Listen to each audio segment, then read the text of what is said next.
ముందు భూమిని ఎందుకు చేశాడు, తర్వాత మనల్ని ఎందుకు చేశాడు?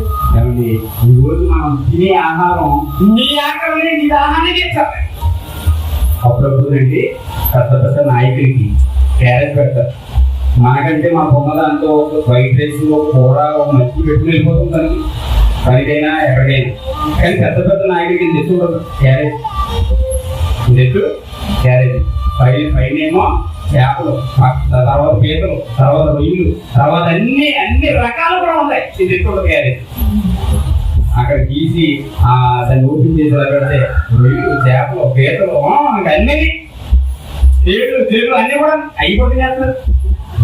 ఏ ఉంటారు రాజమండ్రి కొత్త సెంటర్ లేదా హాస్పిటల్ రోడ్డుకి వెళ్తే ఎంత మామూలుగా వెళ్తారండి. నడమేతరు ఆడు పచ్చగడ్డి ఏ పేసి పెట్టేసిన ఆ మురుగులో ముంచేసి ఇలా పెట్టేసినా సరే ఎంత ఆనందంగా తినేస్తారో. అసలు ఏ బండి ఖాళీ ఉంటుంది, ఏ బండి ఖాళీ ఉంటుంది. వాడి చెమటతో అలా కాచుకుంటూ అలా తిప్పేసి అలా ఉన్నాయి పానీపూరి ఇలా ముంచి ఆ రసం తింటున్నాడు. అప్ప ఎంత కమ్మగా తినేస్తున్నారు. ఏమండి, మన పిల్లలకి స్కూల్ పిల్లలు ఉంటారు కదా, వాళ్ళకి స్కూల్కి పంపించాలి. మనం ఏం చెప్పలేదు సార్, దాంట్లో రైస్, దాంట్లో కర్రీ, లేకపోతే తినలేదని కలిపేసి చిన్నపిల్లలు అయితే కలిపేసేది స్నాక్స్ బాక్స్ పెడతాం. ఇవన్నీ పెట్టి మనం సిద్ధం చేసి పంపిస్తాం ఎక్కడికి, స్కూల్కి.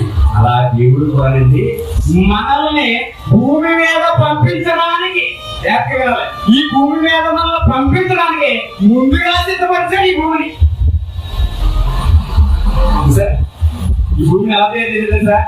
ఈ భూమి మీద ఎవ్వరు ఏది లేదు, సొంతం ఏమి లేదు. కాబట్టి ఈ భూమిలో నుంచే మామిడికాయలు రావాలి, ఈ భూమి నుంచే ఆఫీస్కి రావాలి, ఈ భూమి నుంచే దానికాయలు రావాలి, ఏదైనా దీనికి రావాలి. అంటే మీకోసమే కాదు, మీ పుట్టబోయే బిడ్డ కోసం, వాడి తరతరాలు తిన్న తరగని ఆహారాన్ని భూమి మీద వచ్చాడు. క్యారేజ్ ఎంత క్యారేజ్ పెట్టి చూడండి.